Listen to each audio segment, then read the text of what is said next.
നമസ്കാരം, ഞാൻ sunlight solar energy സൊല്യൂഷൻസിൻ്റെ MD. നിങ്ങളെന്നെ സബ്സ്ക്രൈബ് ചെയ്യ്. ഞാൻ നിങ്ങൾക്ക് ഓരോ ദിവസവും ഓരോ അവയർനെസ് തരാം. എല്ലാ ദിവസവും 8 മണിക്ക് ഓരോ വീഡിയോസ് ഞാൻ പബ്ലിഷ് ചെയ്യുന്നുണ്ട്.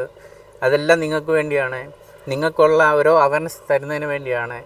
നിങ്ങൾക്ക് അവയർനെസ് കിട്ടിയെങ്കിൽ മാത്രമേ എനിക്കൊരു സോളാർ പ്ലാന്റ് നല്ലതായിട്ട് ചെയ്തു തരാൻ പറ്റത്തുള്ളൂ. ഇല്ലെങ്കിൽ നിങ്ങൾ വെറും മോശം സാധനങ്ങൾ വാങ്ങി മോശം ഒരു സോളാർ പ്ലാന്റ് ഇൻസ്റ്റാൾ ചെയ്ത് ലൈസൻസ് ഇല്ലാത്ത വെണ്ടർ നിങ്ങൾ ചൂസ് ചെയ്യും. ഇങ്ങനെ ഒട്ടനവധി നിരവധി പ്രശ്നങ്ങളുണ്ട് ഇതിനകത്ത്.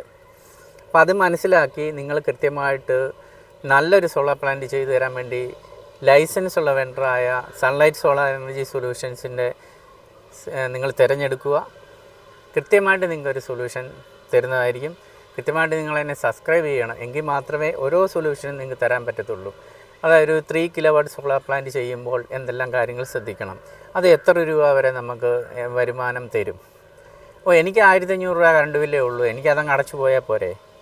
പക്ഷേ ഇന്ന് നമ്മൾ 1500 അടയ്ക്കുന്നുണ്ടെങ്കിൽ ഒരു 10 വർഷത്തിനപ്പുറം അതൊരു 5000 7000 അല്ലെങ്കിൽ 10,000 ഒക്കെ ആയിട്ട് നമുക്ക് മാറാം.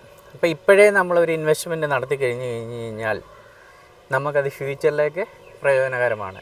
നമ്മളെല്ലാ കാര്യങ്ങളും അങ്ങനെയല്ലേ, ഒരു കുഞ്ഞു തൈ വെച്ച് വെള്ളം ഒഴിച്ച് വളമിട്ട് വളർത്തിക്കൊണ്ടുവരുമ്പോഴാണല്ലോ അതൊരു കായ്ഫലമൊക്കെ ആയിട്ട് തരുന്നത് നമുക്ക്. എന്ന് പറയുന്ന പോലെ നമ്മളൊരു സോളാർ പ്ലാന്റ് ചെയ്തെങ്കിൽ മാത്രമേ നമുക്ക് 78,000 രൂപ സബ്സിഡി നമുക്ക് ലഭിക്കത്തുള്ളൂ. അപ്പോൾ നിങ്ങൾ കൃത്യമായിട്ട് എന്ത് ചെയ്യണം, നിങ്ങൾ എന്നെ സബ്സ്ക്രൈബ് ചെയ്താൽ മാത്രം മതി. ഞാൻ ഒരിക്കലും വർക്ക് തരണമെന്ന് ഞാൻ നിങ്ങളോട് പറയുന്നില്ല, ഒരു സോളാർ പ്ലാന്റ് തരണമെന്ന് നിങ്ങളോട് ഞാൻ പറയുന്നില്ല. അപ്പോൾ നിങ്ങൾ കൃത്യമായിട്ട് ഞാൻ തരുന്ന ഒരു അവയർനെസ് നിങ്ങൾ കേൾക്കുക, കേട്ട് മനസ്സിലാക്കിയിട്ട് മാത്രം റൈറ്റ് ഡിസിഷൻ എടുക്കുക. ഓക്കെ, താഴെ കാണുന്ന നമ്പറിൽ വിളിക്കുക. Sunlight solar energy solutions. Okay, thank you.